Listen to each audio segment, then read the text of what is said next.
Hey Ghost Heads, it's Adam from Channeling Spirits, and today we're going to be discussing what happened after the 1989 hit Ghostbusters II, and before Ghostbusters, the video game, a work which many consider to be the third installment of the franchise.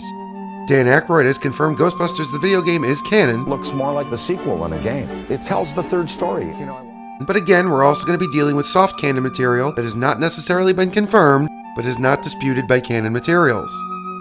Before going into the fallout of Ghostbusters 2, we'll be discussing the timeline of events that occurred in Ghostbusters the video game. We aren't going to be going into the extensive character histories. Later videos are going to focus on those. We will, however, be using the actors' actual birth dates for the characters, as none have been given in any official media.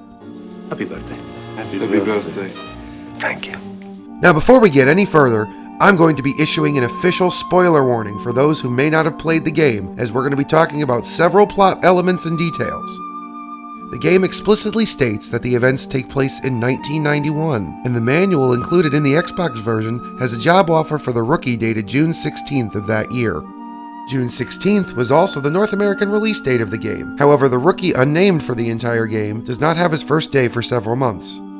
It's possible this letter was actually sent out to one of the previous employees. No names, Ray. I don't want to get too attached to this kid.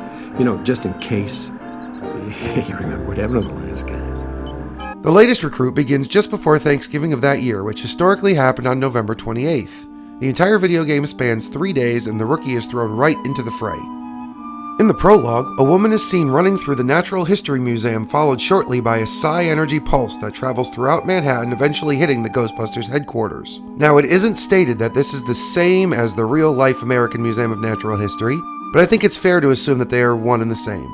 The current American Museum of Natural History hours are listed as 10 a.m. to 5:45 every day, save for Thanksgiving and Christmas. If those hours were also historically correct, the prologue roughly takes place after 6 p.m. on November 26th.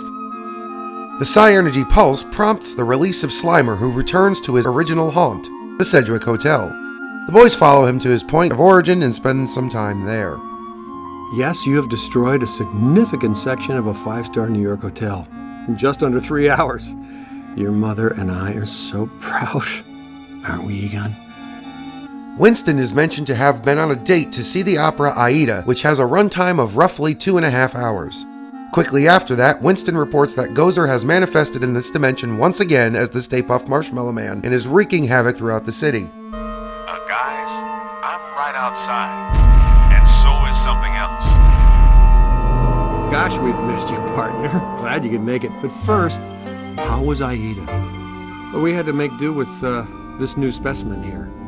I've been trying to get here for over 4 hours, Peter. Traffic is a little blocked right now. The night concludes with his destruction, however, this is only the beginning. The Ghostbusters look to investigate the Natural History Museum after finding the mysterious woman of the prologue, Alyssa Selwyn, was being pursued by Gozer. Interested in more answers, the boys initially looked to investigate the museum until a call comes through regarding their first official case at the New York Public Library main branch. While at the library, they discover evidence of a sinister plot as well as further proof of the veracity of the timeline, as Winston notes, In the periodical section, checking the box scores from the Knicks game last night. which would have corresponded to the historical game the previous night where the Knicks had beat the Miami Heat 98-81. Their pursuance of the Grey Lady also lands them into a cross-dimensional portal. Upon exiting, they discover a mysterious mandala. The Ghostbusters eventually do make their way to the museum to the opening of the Gozer exhibit, which Alyssa mentions. Well, the mayor's going to be at the museum for the exhibitioning opening gala tonight. It's where I need to be too. Meaning that the opening was probably the event that happened after the museum was closed to the public. The event reveals the museum, like the library, is another node in the mandala. The following day, Thanksgiving, Peter mentions the holiday weekend. Get real, Ray. It's the holidays. Nobody in this town's going to be around to pull our license till Monday. We got the whole weekend to stop this calamity and probably half a dozen others, save the city. We got a 4-day weekend. As well as videos on their television show a deleted level where the Thanksgiving Day parade floats would also have been attacked. The commentator also explicitly mentions Thanksgiving with, This just in. As authorities continue to supervise the Thanksgiving evacuation of Manhattan, increasingly powerful tremors are rocking Central Park. making Ghostbusters the video game incredibly consistent with its timeline. It also elaborates on events that happened before.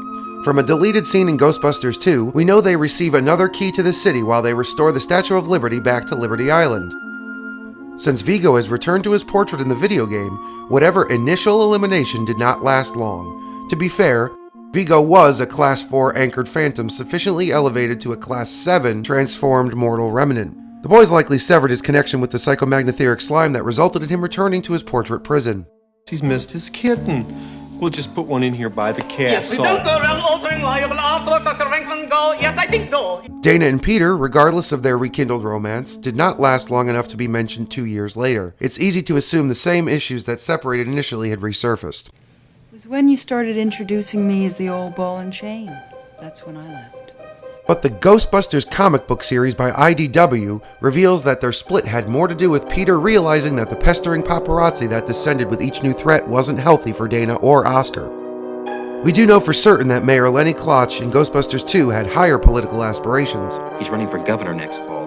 Which likely happened. And we'd just like to say that almost 50% of us voted for you in the last election. Or he was voted out of office. And a new mayor was elected, Jock Mulligan. Interestingly enough, Mulligan is played by Bill Murray's brother, Brian Doyle Murray, who also played an unnamed psychiatrist in Ghostbusters 2.